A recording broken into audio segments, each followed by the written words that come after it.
انتقام میں اتنی قوت نہیں ہے جتنی قوت صبر میں ہے۔ لوگ انتقام لے کر صبر کی قوت کو ختم کر دیتے ہیں۔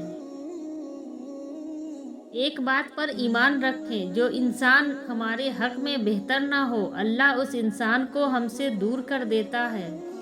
آپ 40 سال کے ہو جائیں تو سمجھ لیجئے کہ زندگی کی عصر ہو چکی ہے۔ اپنے اخلاق، کردار اور آخرت کی طرف توجہ دیجئے، کیونکہ عصر اور مغرب میں زیادہ تاخیر نہیں ہوا کرتی۔ بھائی کی وفا شادی کے بعد پتہ چلتی ہے، دوست کی وفا مصیبت میں پتہ چلتی ہے، اولاد کی وفا بڑھاپے میں پتہ چلتی ہے۔ یہ مت دیکھو کہ ہمارے والدین نے ہم پر بہت تھوڑا خرچ کیا، بلکہ یہ سوچو کہ انہوں نے وہ سب کچھ خرچ کیا جو ان کے پاس تھا۔ بعض مرتبہ آنکھوں کا دیکھا بھی غلط ہوتا ہے، لہٰذا کسی کے بارے میں رائے قائم کرنے سے پہلے اچھی طرح چھان بین کر لیں، کہیں ایسا نہ ہو کہ بعد میں آپ کی سوچ آپ کو شرمندگی سے دوچار کرے۔ دل میں کھوٹ ہو تو دعا، عطا اور محبت تینوں راستہ بدل لیتی ہیں۔ جب بندہ مخلص ہو تو عزت میرا رب دیتا ہے۔ گہری بات، اگر کوئی بلا وجہ آپ کا دشمن بن جائے تو مان لیجئے آپ میں کچھ خاص ہے، سامنے والا حسد کا شکار ہے۔ انسان کی عقل صرف اتنی ہے کہ اسے جانور کہا جائے تو ناراض اور شیر کہا جائے تو خوش ہو جاتا ہے۔ خونی رشتوں میں جب دوریاں بڑھ جاتی ہیں تو اپنوں کی خبریں غیروں کے زبانی سننے کو ملتی ہیں۔ غصے کے وقت تھوڑا رک جائیں، غلطی کے وقت تھوڑا جھک جائیں، زندگی آسان ہو جائے گی۔ ٹوٹی ہوئی چیز جڑ کر پہلے جیسی نہیں بن جاتی۔ کچھ بھی توڑنے سے پہلے بس اتنا یاد رکھ لیجئے گا۔ محبت کی چابی، چابی سے کھلا تالا بار بار کام آتا ہے اور ہتھوڑی سے کھلا تالا دوبارہ کام نہیں آتا۔ رشتوں کے تالے غصے کی ہتھوڑی سے نہیں بلکہ محبت کی چابی سے کھولیں۔ الفاظ چابیوں کے مانند ہیں، ان کا صحیح استعمال کر کے لوگوں کے منہ بند یا دل کھولے جا سکتے ہیں۔ لٹو سے ایک بات سیکھنے کو ملی ہے، جو گوٹی گھر پر رہے گی اسے کوئی نہیں مار سکتا۔ حضرت علی رضی اللہ تعالیٰ عنہ نے فرمایا، جب عقل زیادہ ہو جاتی ہے تو خواہش کم ہو جاتی ہے۔ اقوال حضرت امام حسین رضی اللہ تعالیٰ عنہ، میری جنگ فقط یزید سے نہیں بلکہ ہر اس شخص سے ہے جس کا یزیدی کردار ہے۔ جنت کے منتظر نہ رہو بلکہ ایسے بن جاؤ کہ جنت تمہاری منتظر رہے۔ فرمان مولا علی رضی اللہ تعالیٰ عنہ، بہترین ادب یہ ہے کہ انسان اپنی حد میں رہے اور اپنی مقدار سے تجاوز نہ کرے۔ احسان کرنے اور درگزر کے ذریعے گناہوں کو چھپانے سے عظمت اور بزرگی ملتی ہے۔ حضرت علی رضی اللہ تعالیٰ عنہ نے فرمایا، کبھی اپنے دوست کی سچائی کا امتحان نہ لو، کیا پتہ اس وقت وہ مجبور ہو اور تم غلط فہمی میں ایک اچھا دوست کھو بیٹھو۔ حضرت علی رضی اللہ تعالیٰ عنہ نے فرمایا، لوگوں کے عیبوں سے اس طرح غافل ہو جاؤ جیسے سوتے وقت تم دنیا سے غافل ہو جاتے ہو۔ اپنے حوصلوں کی پرواز اونچی رکھو، ایک دن مکان بھی بن جائے گا، مقام بھی بن جائے گا۔ اگر دنیا میں تمہیں کبھی شدت سے غم ملے تو گھبرانا مت، میرے غموں کو یاد کر لینا، تمہارے غموں کا وزن ہلکا ہو جائے گا۔ الحمدللہ، میرا تو واسطہ اس رب سے ہے جو مانگنے سے پہلے ہی عطا کر دیتا ہے۔ بے شک دوسروں کی مدد کیا کرو، اللہ تمہاری مدد کرے گا۔ دوسروں کو سکون دینے والا کبھی بے سکون نہیں رہتا۔ انسان تو ہر گھر میں پیدا ہوتے ہیں مگر انسانیت کہیں کہیں جنم لیتی ہے۔ جو کسی کا برا نہیں چاہتے ان کے ساتھ کوئی برا نہیں کر سکتا، یہ میرے رب کا وعدہ ہے۔ زندگی بہت عجیب ہے، ہم کسی بھی چیز کے بغیر آتے ہیں، پھر ہم ہر چیز کے لیے لڑتے ہیں، پھر ہم ہر چیز کو چھوڑ کر بغیر کسی چیز کے رخصت ہو جاتے ہیں۔ غرور اچھا نہیں کسی بھی شے پہ، یہاں جلتی لکڑی بھی کبھی پیڑ ہوا کرتی تھی۔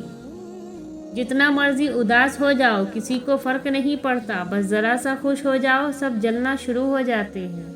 مرد کے کفن میں 3 کپڑے ہوتے ہیں جبکہ مسلمان عورت کے کفن میں 5 کپڑے ہوتے ہیں۔ 2 زائد کپڑوں میں اس کا ایک اسکارف اور دوسرا سینہ بند ہوتا ہے۔ افسوس ہے اس مسلمان عورت پر جو پوری زندگی اپنا سر اور سینہ کھلا چھوڑے لیکن مرنے کے بعد اللہ تعالیٰ اپنے پاس ان اعضاء کو ڈھک کر ہی بلاتے ہیں۔ اے مسلمان عورت، افسوس ہے تجھ پر، اللہ تجھ سے کتنی حیا کرتے ہیں لیکن تو اللہ سے بالکل حیا نہیں کرتی۔ جہنمی عورتیں۔ نبی کریم صلی اللہ علیہ وسلم نے فرمایا، کچھ عورتیں ہیں جو کپڑا پہننے والی ہیں مگر وہ برہنہ ہیں، دوسروں کو مائل کرنے والی ہیں اور خود بھی مائل ہونے والی ہیں۔ ایسی عورتیں ہرگز جنت میں نہیں جائیں گی اور نہ اس کی خوشبو سونگھ پائیں گی، حالانکہ اس کی خوشبو اتنی دور سے آئے گی۔ شوہر کا حقوق ادا کرنا۔ حضرت عائشہ رضی اللہ تعالی عنہا نے رسول اللہ صلی اللہ علیہ وسلم سے پوچھا کہ عورت پر تمام لوگوں میں سے کس کا حق زیادہ ہے؟ تو رسول اللہ صلی اللہ علیہ وسلم نے فرمایا، عورت پر سب سے زیادہ حق اس کے شوہر کا ہے۔ پھر حضرت عائشہ رضی اللہ تعالی عنہا نے پوچھا، مرد پر سب سے زیادہ حق کس کا ہے؟ تو رسول اللہ صلی اللہ علیہ وسلم نے فرمایا، مرد پر سب سے زیادہ حق اس کی ماں کا ہے۔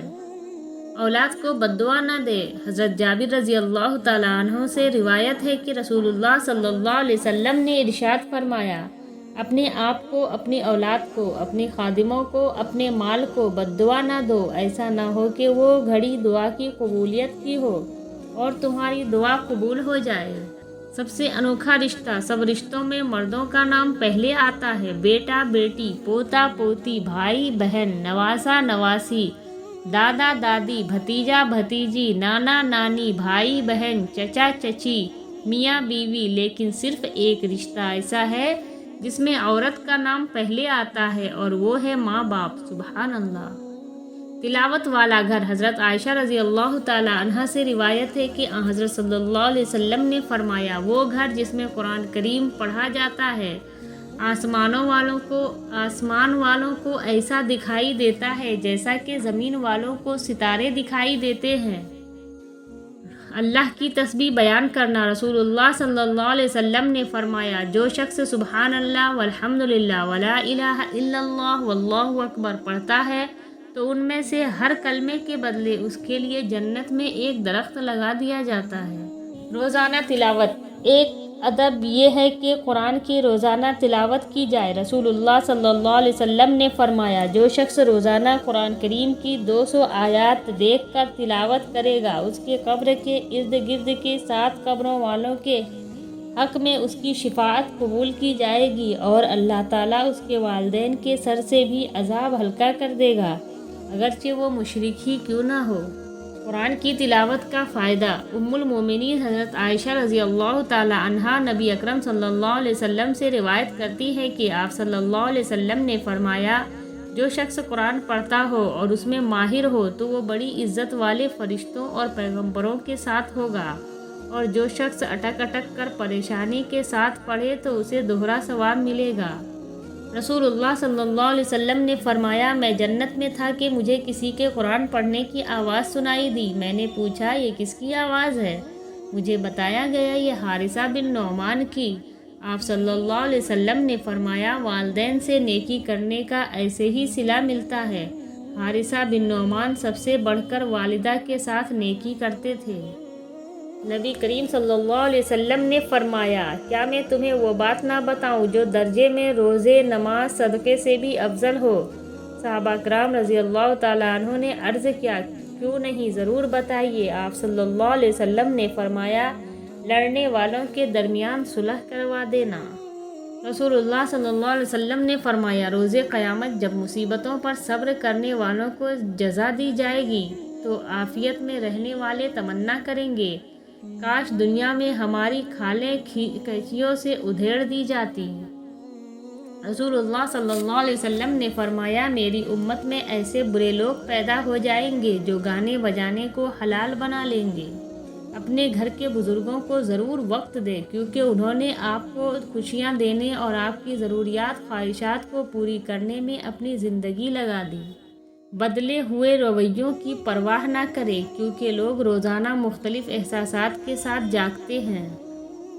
جو انار کے دانے ایسی باریکی سے ترتیب دے سکتا ہے وہ قادر ہے کہ تمہاری زندگی کو تمہاری خواہش سے بھی بہتر ترتیب عطا کرے۔ اگر زندگی میں کبھی ایسی زندگی سے گزرو جن کا کبھی گمان بھی نہیں کیا ہو تو اطمینان رکھنا اللہ رب العزت راحتیں بھی ایسی عطا کرے گا جن کا کبھی خیال بھی نہ گزرا ہو۔ بے شک وہ رب العزت ہر چیز پر قادر ہے۔ بیٹیاں جہنم سے آڑ ہیں۔ رسول اللہ صلی اللہ علیہ وسلم نے فرمایا جن کے پاس 3 بیٹیاں ہوں اور ان کے ہونے پر وہ صبر کرے، ان کو اپنی کمائی سے کھلائے پلائے اور پہنائے تو وہ اس شخص کے لیے قیامت کے دن جہنم سے آڑ ہوگی۔